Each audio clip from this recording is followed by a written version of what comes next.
السلام علیکم ورحمۃ اللہ وبرکاتہ۔ میں ہوں ڈاکٹر مشال۔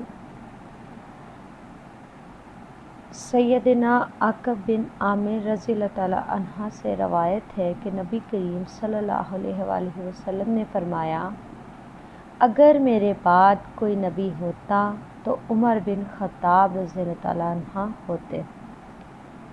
یہ امام احمد نے 27(1) میں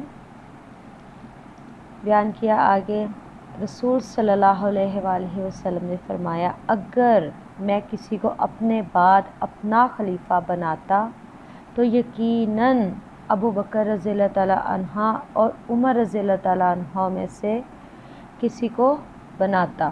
یہ صحیح مسلم میں حدیث ہے 2385۔ سیدنا عبداللہ بن عمر سے روایت ہے کہ رسول اللہ صلی اللہ علیہ وآلہ وسلم نے فرمایا، بلا شبہ اللہ نے عمر رضی اللہ تعالیٰ عنہ کی زبان اور دل پر حق جاری کیا ہے۔ یہ بھی امام احمد 95 میں ہے۔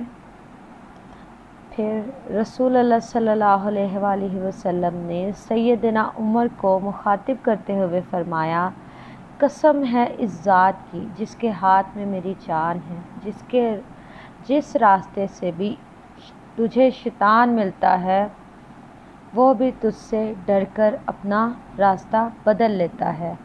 یہ صحیح بخاری میں حدیث ہے 3683۔